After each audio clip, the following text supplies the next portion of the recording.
Hello, my name is Jesse Beltran, and I am the spokesperson for the International Center Against Abuse of Covert Technologies. That's ICAACT.org, ISAACT.org. Our mission is to bring attention and public awareness on a worldwide scale to the general population about the abuses of covert electronic terrorism. Along with myself, and through the help of two fellow technicians, we began our international testing and survey on a global basis. I'd like to introduce Peter Rosenhall. Hi, my name is Peter Rosenhall. I'm with the International Center Against the Abuse of Covert Technologies. Right now we're conducting scans across the US and Europe. And next I'd like to introduce Lars Drugard. Hello, my name is Lars. I'm from Denmark in Europe, and I'm going to do the testing in Europe, more specifically in Germany. Here's a little video clip of Jesse explaining the 3 phases of the testing. Thank you for coming. My name is Jesse Beltran. I'm a retired Sacramento City firefighter paramedic, and basically what we're going to be doing today is what is called radio frequency scanning.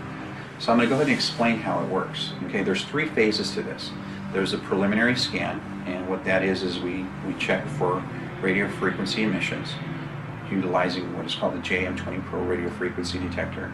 And then if you come up positive on that, we'll use a frequency counter, which will give us the frequency that it is picking up or emitting on. Okay, so phase 2 requires this. If you come up positive on the scan, you're still going to need the medical imaging. So you're going to have to obtain an X-ray, an MRI, or a CT, depending on what. But most of the time, you probably only need an X-ray, which is very affordable. It's about between $60 and $80. Okay, and we can help you, guide you to where you need to go to get that done. Okay, but that's the part that needs to happen on phase 2. Phase 3 is we need to go in a controlled environment and do further testing, so that when we go to court, we can say we're 100% absolutely positive that this person, this human being, is emitting an RF frequency, because we do this in a Faraday cage, and the Faraday cage will block out certain frequency ranges that we're testing for that we know that are associated with RFID chips. And the purpose here is to give you evidence. Okay. Because if you want doctors, anyone in the medical field, the scientific community, or the law enforcement, or even those in politics, or those in positions of power, even pastors, for example, you really need evidence. Because if you go and tell them the story, it's just a story to them, okay? And they're going to think you're nuts. That's the bottom line. I hate saying that, but that's the truth. And that's what those who are doing this to us want to have. They want us all to be labeled crazy, so you lose all rights, okay? The following are the results of our tour when we started our radio frequency scanning across America in Sacramento, California. Here are some test results that came up positive of victims of domestic terrorism. This is Christopher, 5 years old. Positive in his left shoulder area.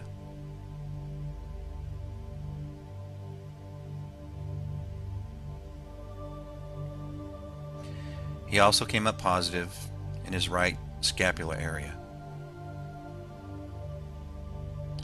His father states this was done to him in a dental office when he received a shot. Our next victim, who came up positive for domestic terrorism, is Bonnie Kellerby. Bonnie has been a victim for over a decade. She came up positive for RF transmission in her right TMJ. In addition, she came up positive near her left TMJ. She also tested positive for RF transmission on her left and right shoulder region.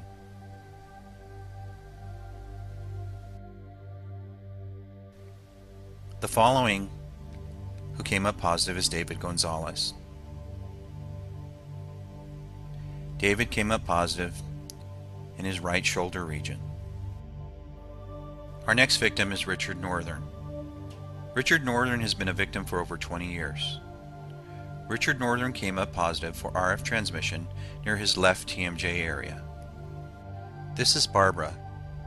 Barbara flew in from out of the country to have an RF scan. Barbara has been tortured over the years in many ways, what most women call a silent rape. She came up positive in her lower lumbar, her lower back area. She can pinpoint with needlepoint accuracy where she believes an implant is, and you can see by our RF testing it comes up positive. Another area that Barbara complained with pinpoint accuracy was the back of her neck, and sure enough we came up with positive radio frequency emission in our preliminary scan. In Europe, we started the testing tour in the German capital, Berlin, where I met up with the Swedish lawyer Dr. Henning Witte, who was going to interview the victims while I was doing the testing. The first person tested was Waldemar. He tested positive in both sides in the TMJ area.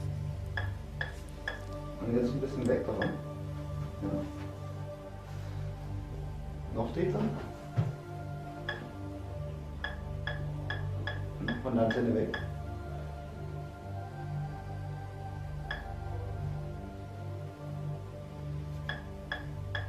Was? Next up was Monica. Monica tested positive in her right TMJ area. So, Antenne wieder hin. Und dann Antenne weg. So, Antenne wieder hin. Sieht man das auf dem... Ja. Ist da was? Ja. Here I'm testing Gisela. Gisela came up positive in the TMJ area on both sides. Sieht man das? Man hört es vor allem, jetzt sieht man es auch, ja.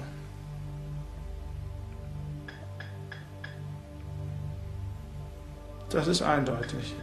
She also came up positive in her lower back. I tested both Gisela's children and they both came up positive. This is the testing of Sabine.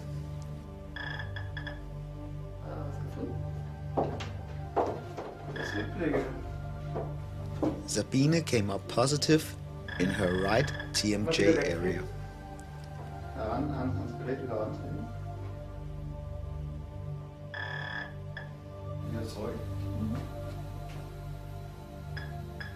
Nee, veränder du mal deinen Arm überhaupt nicht, Lars. Geh mal jetzt wieder weg. Nichts verändern, Lars. Zurück. Sabine also tested positive on her back at the left shoulder area. Jetzt wieder weg. Wieder zurück. Noch näher ran. Ja, das ist doch ziemlich eindeutig. Wieder weg. The following are victims of domestic terrorism who came up positive on radio frequency scans on our tour through Chicago, Illinois. Our first victim is Angela.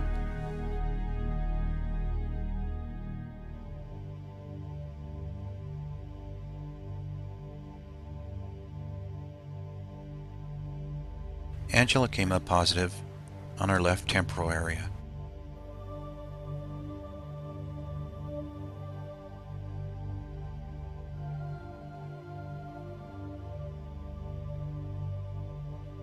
Our next victim is Sandrea. Sandrea came up positive in her right temporal region.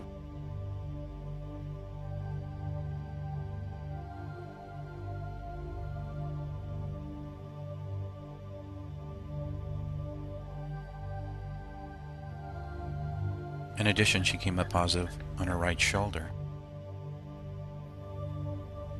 for emission of radio frequency.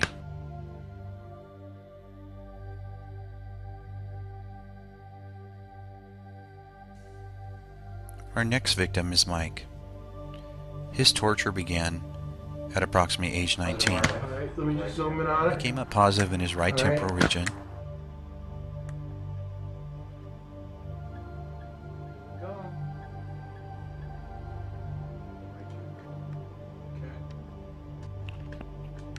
Mike also came up positive in his left temporal area. We ended our European testing tour in Hamburg in northern Germany. In Hamburg, this young man came up positive in his left TMJ area. Ja, wieder rangehen. Ja, wieder weggehen. Wieder rangehen. Das ist schon eindeutig. Und dann bist du wieder weg davon. Ran. Ja, wieder Signal. Weg davon. As we continued our testing across the United States, our next stop was Kenosha, Wisconsin. In Kenosha, Wisconsin, we had several people come up positive. Our first victim is Debbie. Debbie had complained of being a victim of domestic terrorism for many years. She suffered from... Debbie came up positive for radio frequency transmission in our preliminary testing near her right flank area. Our next victim is Lisa. Lisa, just as Debbie, has been complaining of being tortured for many years. Lisa came up positive near her left temporal region, just above her ear, and she came up positive near her right temporal area. Lisa gave testimony at the Presidential Bioethics Commission. Dr. Francis Collins is the director of the National Institutes of Health. Let me just say a word, though, about neuroimaging.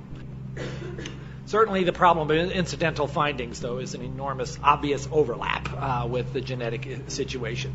MRI scans often give things you didn't expect, and often they're things you don't know what to do with. UBOs, they're called, unidentified bright objects. Do you want to have one of those in your brain? Well, you might, and what are you going to do with that? Very difficult to say. My name is Lisa Becker. I am also from Wisconsin. I have been a non-consenting test subject in military medical research. I'm asking you to help initiate a congressional investigation. We've all come a long way. This is what is needed. We want to have the accounts of this extreme human rights abuse that's going on in our country documented and heard, all of the accounts. I've been a human subject for experimentation for almost 2 years, and I've contacted Dr. Hall. I stand with a very large group. Excuse me, I'm very nervous, but I'm very tired of having my rights taken away, and thank you for hearing me. Dr. John Hall. My name is Dr. John Hall. I'm a medical doctor from Texas. As a physician, relative to some of what you're hearing today, in the community, we are seeing an alarming rate of complaints of use of electromagnetic weapons, microwave auditory effects, silent sound spectrum, EEG cloning, which has taken the lab out of the laboratory and into the home. Most of these, from the research that we've reviewed, can be done remotely. It seems to be more weapons research than medical research. I'd like to speak about what this all means.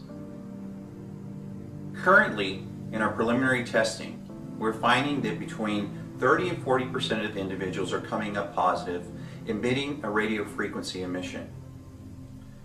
If another human being was to impede on another person's body, it would be considered rape. And rape would never be called a misdemeanor. This type of intrusion on any human being is no different. In addition, I have a colleague who ran for California Assembly, District 9 here in Sacramento County. He was a former Marine. When we took him various pieces of evidence, he says that our military utilized this technology on prisoners caught in Afghanistan. They were captured, put unresponsive, and injected with an RFID device. Then they were let go or allowed to escape. They used this for reconnaissance information. What this means is this technology sends and receives information. This technology destroys everything that this country is about. It destroys freedom of speech, freedom to practice religion in privacy. It destroys attorney-client privilege, due process. What this means is, how can you implement due process if there's no attorney-client privilege?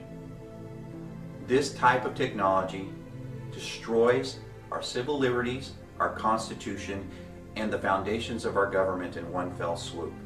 Under the Patriot Act, Section 802, it was extended to further define domestic terrorism. Prior to that, it only addressed international terrorism. This technology falls under domestic terrorism.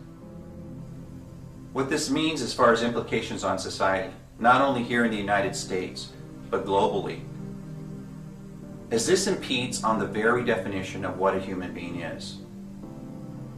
This impedes and leads to complete control over a person. Freedoms, thoughts, the way we define ourselves as humans is completely destroyed. When you take away the ability of an individual to reject the possibility of having an implant of an RFID device, what you are saying that is they are no different than animals. This report I received today is a monumental document in more ways than one. But it is a very, very important piece of America's history, and it will shape America's future in ways that will make us a more honorable, more successful, and more ethical country. What this committee learned, I would like to review today with a little more detail than Dr. Faden said, because I think it must be engraved on our national memory. Thousands of government-sponsored experiments did take place at hospitals, universities, and military bases around our nation. The goal was to understand the effects of radiation exposure on the human body. While most of the tests were ethical by any standards, some were unethical, not only by today's standards, but by the standards of the time in which they were conducted. They failed both the test of our national values and the test of humanity. Informed consent means your doctor tells you the risk of the treatment you are about to undergo. In too many cases, informed consent was withheld.